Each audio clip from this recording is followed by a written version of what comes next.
Alors, l'apnée, on passe à l'apnée, à la physiologie de l'apnée. Je dirais de sa physiologie à ses accidents. Les accidents, principalement le, euh, la syncope hypoxique. Et ça, il faut que vous connaissiez parfaitement son mécanisme. Alors, l'apnée, juste, je vais donner 30 secondes pour que vous réfléchissiez. Comment se font, maintenant que vous avez vu que la ventilation existe, comment se font les échanges gazeux en cas d'arrêt ventilatoire? Il n'y a plus d'arrêt, il n'y a plus de ventilation. Qu'est-ce qui va se passer? Donc on va voir ça. Donner les éléments que vous connaissez limitant théoriquement la profondeur maximale atteignable en apnée. On, on va voir que finalement on peut la dépasser énormément, cette limite. Et puis quel mécanisme permet de dépasser cette limite? On va voir également. Je vous montrerai. Alors les échanges gazeux en cours d'apnée, c'est simple. Et on va atteindre l'équilibre. Donc finalement, si vous avez compris la première partie, cette partie va vous paraître évidente. L'apnée, la définition de l'apnée, c'est un arrêt de la ventilation. Terminé. Il n'y a plus de ventilation. On ne fait plus d'échanges gazeux. Donc finalement, ce qui va se passer, c'est un équilibre. On va tendre vers l'équilibre de plus en plus entre le capillaire et l'alvéole. Au début de l'apnée, c'est exactement comme si on ventilait. On a la pression veineuse en oxygène de 40, la pression artérielle à 100 et la pression artérielle en CO2 de 40. Et ça, c'est ce que je vous ai donné comme chiffre que vous connaissez. Si on passe 2 à 3 minutes, la pression veineuse en oxygène va encore diminuer, forcément. La pression artérielle en oxygène va encore diminuer. Bien entendu, il n'y a pas d'oxygénation, c'est évident. Et la pression artérielle en CO2 va augmenter puisque finalement, on n'élimine pas le CO2. Et ainsi de suite. D'accord? Et ainsi de suite, en sachant qu'au bout de 5 minutes, il est peut-être temps qu'on sorte, à moins qu'on soit en fait champion du monde en apnée. D'accord? Les réserves en O2 permettent en gros pour nous, au niveau de l'hémoglobine, au niveau de la myoglobine, de tenir quelques minutes. D'accord? Mais il y a quelques-uns, on se demande si on n'aura pas greffé des branchies, puisqu'ils arrivent à tenir au-delà de 11 minutes. Et ça, c'est un record qui ne date pas d'il y a longtemps. Enfin, à ma connaissance, c'est 11 minutes 35, mais peut-être qu'il y en a eu un autre ces quelques jours. Il y a eu un autre. Bon. Donc, je ne suis pas à la page, mais vous voyez qu'on peut dépasser les limites avec pas mal d'entraînement. Et là, ça sort de la physiologie normale. D'accord? C'est des gens qui sont hors normes. Donc, l'apnée est délimitée dans sa durée. D'accord? La PaCO2, la pression artérielle en CO2 qui est supérieure à 40 mm de mercure, n'oubliez pas que c'est un par les chémorécepteurs, entraîne immédiatement une stimulation centrale qui va dire au muscle respiratoire, hop, il est temps de respirer là. Il faut respirer, donc on hyperventile forcément. Donc on a un signe, on a un détecteur qu'il est temps de ventiler. Les pH acides également, le fait d'avoir une acidose entraîne la même chose parce que le fait d'hyperventiler fait que le pH diminue, augmente, pardon, qu'il y a une alcalose parce qu'on diminue le CO2. Donc l'acidose a le même effet que la PaCO2. Une pression artérielle en oxygène, dans le cadre de la régulation, on l'a vu la dernière fois, lorsqu'il y a une hypoxie importante, une hypoxémie, donc les barorécepteurs sont au niveau artériel, il y a également une stimulation des centres de régulation centraux. Et ces centres également, en fait, hypoxie, hypercapnie, ils s'associent et ils s'intensifient ensemble. D'accord? Donc, c'est des choses qu'il faut avoir en tête dans le cadre de l'apnée, de la régulation de l'apnée et la physiologie de l'apnée d'une façon générale. D'autres choses également qui permettent de délimiter l'apnée, c'est les contractions diaphragmatiques en fin de période dite facile d'apnée, c'est-à-dire que en deux mots, il y a une phase initiale d'apnée facile ou de bien-être, et puis après, il y a les contractions diaphragmatiques qui commencent, où l'apnée commence à être un peu plus pénible, mais on s'entraîne là-dessus. La sensation de distension thoracique qui, au début, est extrêmement désagréable lorsqu'on est à 1 mètre, on est tout de suite soulagé lorsqu'on est un peu plus en profondeur parce qu'il y a une compression due à la loi de Mariotte, ça, c'est des choses que vous savez. Et puis surtout, il y a le facteur déterminant, ça vous le savez tous en piscine, que certains, une fois qu'on les rassure et qu'ils se calment, on arrive à leur faire 25 voire 50 mètres sans aucun problème sous l'eau, alors que 2 minutes avant, ils n'étaient pas capables de faire 10 mètres. Donc le facteur psychologique est déterminant. Donc la profondeur limite, peut-être que là je vais passer un peu vite parce que c'est quand même pas le but de ça, mais il est facile à déterminer tout simplement quand on connaît bien la loi de Mariotte. Et ça, c'est des choses que vous connaissez bien. L'aspiration maximale, vous gonflez complètement votre poumon, c'est le gaz que vous embarquez. Et là, on va descendre en profondeur, donc ce n'est pas que l'apnée en surface. Et finalement, le fait de descendre, à un moment donné, lorsqu'on expire, on arrive au fait à une partie non compressible de la cage thoracique, au-delà de laquelle on a l'impression qu'on va l'écraser. Supposons que ce volume résiduel, dit résiduel, soit la limite maximale que l'on peut atteindre une fois que la réduction du volume due à la pression de Mariotte diminue le volume pulmonaire embarqué initialement. Et si on fait ça, on voit bien que si la capacité pulmonaire totale a une pression de 1 atmosphère X, avec un volume résiduel, et je vous ai donné des exemples ici, à une pression limite due à la profondeur, donc c'est PV, P1 V1 multiplié par P2 V2, d'accord, on détermine la pression limite qui serait aux alentours de 30 mètres. Donc c'est quand même dingue de voir, bah oui, aux alentours de 30 mètres, bien sûr, en fait, chacun a un peu sa physiologie. Et quand on voit qu'on arrive à moins 214, peut-être encore il y a un nouveau record, j'en sais rien. C'est celui que, hein, non, toujours 214, donc là je suis à la page. Là. donc vous voyez qu'il y a des choses quand même, il y a des modifications physiologiques qui vont avec. Il n'écrase pas, il ne casse pas ses côtes à chaque fois qu'il descend. Donc on va essayer de comprendre ça rapidement. Et ça c'est dû à ce que Anne ce dont elle vous a parlé, c'est le Blue Shift. On n'arrive pas à écraser le poumon, donc il y a quelque chose qu'il faut qui remplace le poumon. Et c'est important d'avoir en tête parce que c'est également dans le cadre de l'entraînabilité. Vous partez avec un volume déterminé en surface, vous allez au fond, à 40 mètres par exemple, vous diminuez votre volume de 5 fois déjà. Bon, à 200 mètres, je vous laisse imaginer ce qu'il en reste. En sachant que le volume que vous embarquez, il vous le faut également pour les oreilles, pour le nez, pour le masque et tout ça. Ben oui. Non, mais oui, oui, oui. Et donc là, il y a un problème parce que finalement, qu'est-ce qui va se passer ici? Le poumon va s'écraser? Non, il va y avoir en fait ce qu'on appelle un Blue Shift, c'est-à-dire effectivement un appel. Bien sûr, le diaphragme va remonter, mais ça a des limites et il va y avoir en fait un afflux de sang relativement important et qui peut éventuellement se compliquer d'un œdème aigu du poumon lors du retour à la surface, lorsque la personne n'est pas entraînée notamment. D'accord ? Tout à l'heure, il y a quelqu'un qui a posé la question d'un œdème aigu du poumon survenant en apnée. C'est typiquement ça. On remonte et il y a une surcharge brutale du ventricule gauche qui n'arrive pas à répondre aux besoins et il y a une accumulation dans le poumon et ça se termine par un EAP. Bon, je passe là-dessus. Alors, comment augmenter finalement ce qui vous intéresse? Comment augmenter les performances en apnée? Il y a plusieurs façons de faire. Il existe en tout cas une énorme entraînabilité de ça. Vous savez très bien qu'on fait des apnées normales en ce qui nous concerne. On n'est peut-être pas des apnéistes, encore que peut-être il y en a quelques-uns entre vous, mais il y a des vrais apnéistes qui sont capables de dépasser les limites et de loin. D'accord ? Donc, il y a une entraînabilité. On considère qu'une apnée, je vous ai dit, il y a une première phase qui est facile, agréable.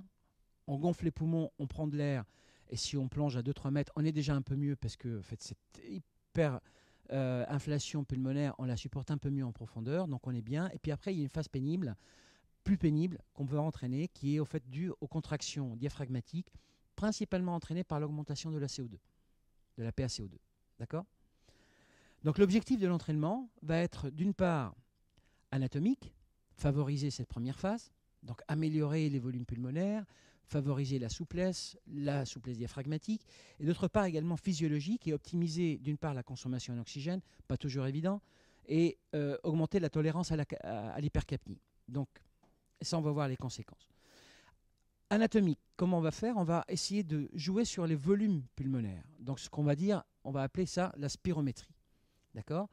Elle va consister bien sûr en entraîner, et ça Paul vous a parlé au début, entraîner les forces respiratoires, qu'il s'agisse d'une force inspiratoire comme expiratoire. Et c'est par exemple une ventilation au tuba lorsque vous faites tout simplement de la nage. D'accord ?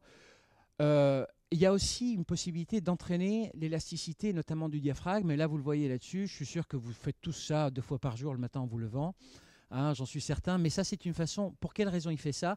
C'est un assouplissement du diaphragme pour favoriser justement ce Blue Shift, de gagner du volume au niveau du diaphragme qui soit capable de remonter le plus loin possible dans le thorax lorsqu'il descend en profondeur. Bon, c'est pas n'importe qui hein, quand même. Donc, comme vous voyez.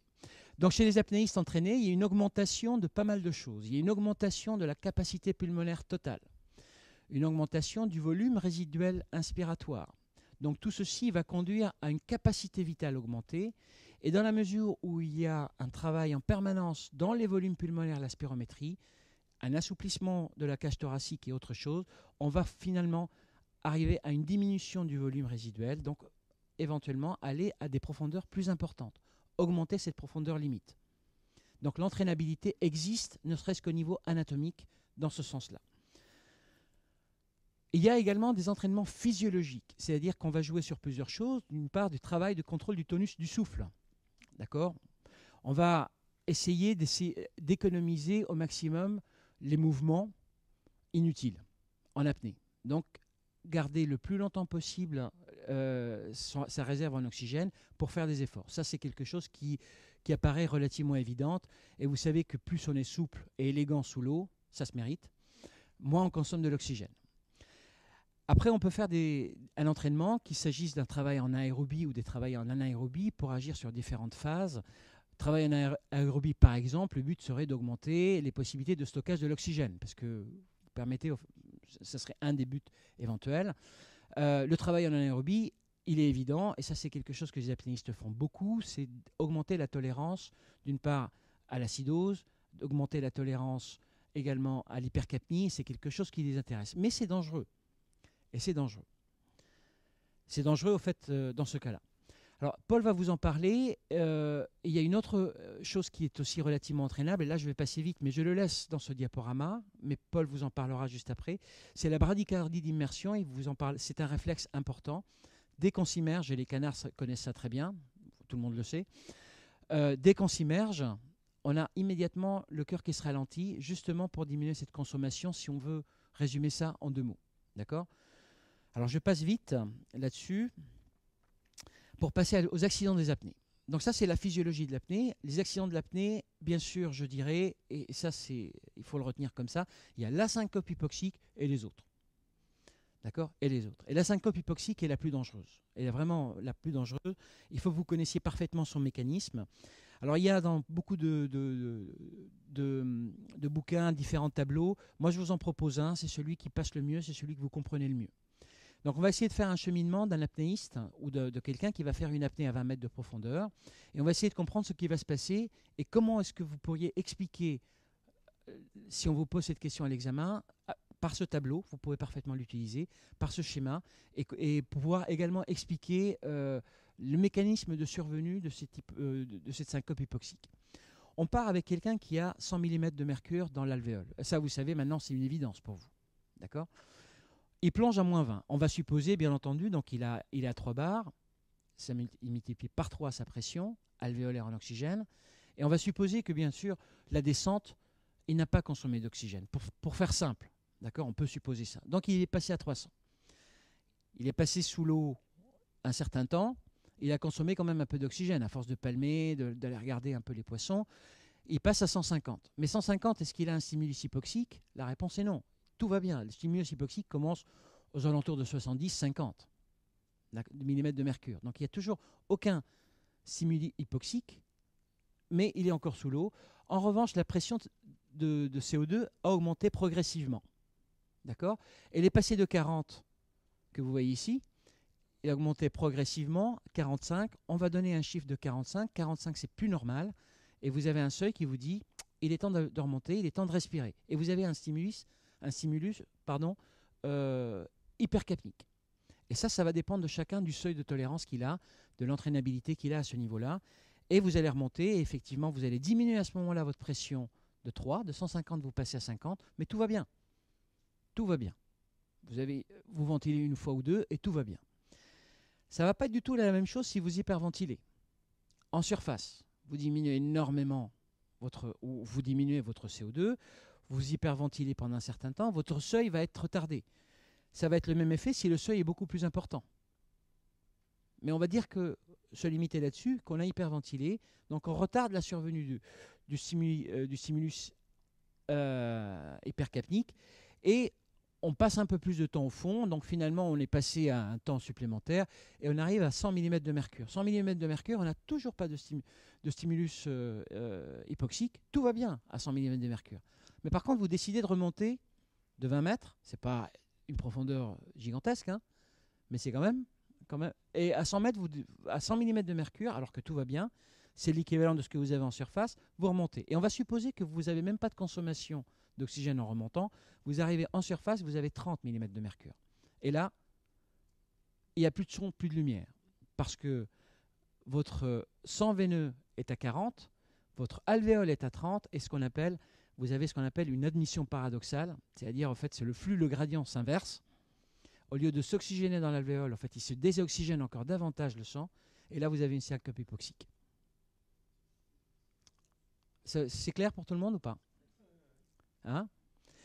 Donc c'est le dit rendez-vous syncopal de je ne sais pas combien de mètres, ça peut être en surface, ça peut être pendant la remontée, et en général c'est quelqu'un qui perd connaissance pendant la remontée, et tout le danger est là. Donc le mécanisme essentiel de cette syncope, bien entendu, c'est l'arrivée d'une hypoxie brutale au niveau du cerveau et une perte de connaissance. Tout simplement. Toute perte de connaissance dans l'eau, chez un plongeur qui est tout seul, vous connaissez le problème, c'est mortel s'il est seul, s'il n'est pas récupéré ou s'il se noie parce qu'on ne l'a pas remonté suffisamment rapidement. Elle survient parfois sans aucun signe. Je vais vous changer tout à l'heure la diapo, sans aucun signe. Il n'y a pas de signe du tout, c'est-à-dire ça survient brutalement. Bon, généralement, on voit quand on descend, et ça vous le savez en termes de sécurité, quelqu'un qui fait une apnée profonde à 15 mètres, généralement, on aime bien que quelqu'un descende le suivre les derniers mètres de sa remontée. Et on le regarde dans les yeux, il suffit de le voir dans les yeux. De temps en temps, il remonte, il a les yeux dans le vague, on voit bien qu'il n'est pas très clair, et il lâche brutalement de l'air, et il part en syncope. Dans ce cas-là, il faut l'aider. Ou éventuellement, les chasseurs qui plongent très profond, les derniers mètres, leur coéquipier descend, et il les aide pour qu'il n'ait plus à palmer. Ou alors, il lâche le lest pour qu'ils remontent tout seuls, pour qu'ils ne fassent aucun effort, le petit peu d'oxygène qui leur reste, que justement ils ne l'utilisent pas pendant cette remontée. Voilà. Mais c'est une des raisons pour lesquelles c'est les apnéistes les plus expérimentés qui font ce genre de syncope. Ce n'est pas parce que c'est un apnéiste expérimenté qui ne va pas la faire, au contraire. C'est-à-dire que généralement, pour qu'un record soit validé, il ne faut pas qu'il y ait anomalie physiologique. On va voir qu'il n'y a pas que ça. D'accord, qu'il n'y ait pas ça non plus. Qu'il n'y ait pas syncope, évidemment, mais qu'il n'y ait pas ce qu'on appelle une samba non plus. C'est-à-dire des manifestations d'une hypoxie. Et ça, c'est quelque chose qui survient. Vous imaginez bien que dès que vous sortez, vous respirez, tout ne rentre pas dans l'ordre dès la première inspiration. Donc parfois, quand vous inspirez, le temps que ça se mette en route, il y a d'autres manifestations sans perte de connaissance. L'hypoxie, c'est une perte de connaissance. Là, vous éteignez tout et il meurt. La samba, c'est un peu différent. C'est en réalité des mouvements désordonnés, sans perte de conscience. Mais en fait, parfois, ils ne s'en souviennent pas très très bien. On n'a pas l'impression qu'il a perdu connaissance, mais lui-même, il a des troubles de qu'est-ce qui s'est passé. Et on les voit trembler un peu comme ça. Et ces tremblements-là, on les voit comme ça en surface, ça invalide totalement un record. D'accord ? Et vous voyez, quand quelqu'un sort d'une apnée, quelle que soit l'apnée, ils attendent 30 secondes, je ne sais plus, il y a un temps. Ils attendent, et tant qu'il ne s'est rien passé pendant ce temps, personne ne sait si ça va être bon ou pas. Parce qu'on le demande pour homologuer qu'il n'y ait pas d'accident de cet ordre-là. Oui, alors la valeur, on est extrêmement surpris des valeurs que l'on observe également en clinique. Les gens sont capables de supporter des valeurs qu'on ne pensait même pas capables de supporter. Il y a des patients, pour te donner une idée, avec 50 mm de mercure de CO2, qui ne vont pas bien du tout, qui ne sont pas loin du coma. Ils tremblent, ils sont sueurs, ils ont une hypertension, on ne va pas bien. Et moi, j'ai vu des patients à 150 mm de mercure de PCO2 et qui avaient l'air de ne pas être inconscients. Donc, bon, alors tu les regardes le matin, tu dis, ouais, bon. Alors, c'était une crise d'asthme, et puis on m'avait présenté, on m'a dit c'est une crise d'asthme grave. J'ai dit très grave. Très, très grave. Parce que 150 mm de mercure, c'est monstrueux. Alors, il y a des gens qui vivent à 40 mm, à 50 mm de mercure d'oxygène sans aucun problème. Avec 40 mm de mercure, bon, ils supportent, ils sont un peu bleus, tu les vois un peu bleus, un peu essoufflés, mais ça va. Mais Miss Foon, quand il sort de son apnée de 10 minutes, là, il n'est pas blanc. Hein. Il sort, il est un peu bleu quand même. Hein. Il est bien cyanosé. Hein. Il récupère, mais il est cyanosé. Et puis, il y a un gros travail aussi de gestion du protocole de sortie. C'est-à-dire que tu vois qu'ils font leur protocole de sortie, mais qu'en fait, parce qu'ils l'ont appris, quoi. Donc, bon. Ça commence à diminuer, en fait, le temps de protocole de sortie pour que... Alors, la prévention des accidents d'apnée, vous la connaissez. Vous connaissez bien, pas d'hyperventilation avant tout. Si j'avais peut-être je ne l'ai pas écrit là-dessus, mais attention aux efforts de remontée, c'est quand vous faites des apnées à deux, surtout accompagner les derniers mètres pendant la remontée quelqu'un. Et on comprend très très bien pourquoi. Donc ce qui est important là-dedans, c'est que vous compreniez pourquoi, qu'en réalité c'est la baisse de la pression ambiante qui risque au fait d'entraîner tout simplement une hypoxie cérébrale, donc au fait une syncope ou autre chose. Alors les autres accidents d'apnée, vous les connaissez. Vous les connaissez aussi. Le barotraumatisme, les barotraumatismes, faites très attention à vos oreilles lorsque vous faites des apnées répétées. C'est là qu'elles souffrent énormément. Et dans le cadre de l'entraînement ou stage final de MF2, on vous le dira pas, on vous le dira vraiment, on vous le répétera tout le temps. L'hypercapnie lente, on vous en a parlé également. À l'instant, Paul vient de vous en parler. C'est surtout dû à des temps de récupération courts où on accumule de l'apnée. En fait, et c'est des complications après, des céphalées, des sueurs, une hypertension. On n'est pas bien, quoi. L'ADD, des ADD, ça existe en apnée. Alors parfois on est un peu scié, mais ça existe. C'est surtout des plongeurs très profonds et c'est notamment des chasseurs qui y retournent. Et des chasseurs, le plus souvent, peu en Bretagne à ma connaissance, mais Anne peut peut-être dire le contraire, surtout au fait en Méditerranée où ils font des apnées de 40-45 mètres pour aller chercher du poisson, voire 4 à 5 apnées de 45 mètres en une heure, ce qui est énorme. D'accord ? Et puis vous avez d'autres désagréments, je dirais, au fait de l'apnée, les reflux gastro-œsophagiens. Et voilà, vous avez d'autres accidents. Alors j'avais envie de vous poser cette question. Après tout ça, j'espère que vous avez compris quelque chose. Et à votre avis, pourquoi on a deux poumons? Hein? Je la fais tous les ans, Paul. Hein? Hein? Hein? Alors, ouais. Bon.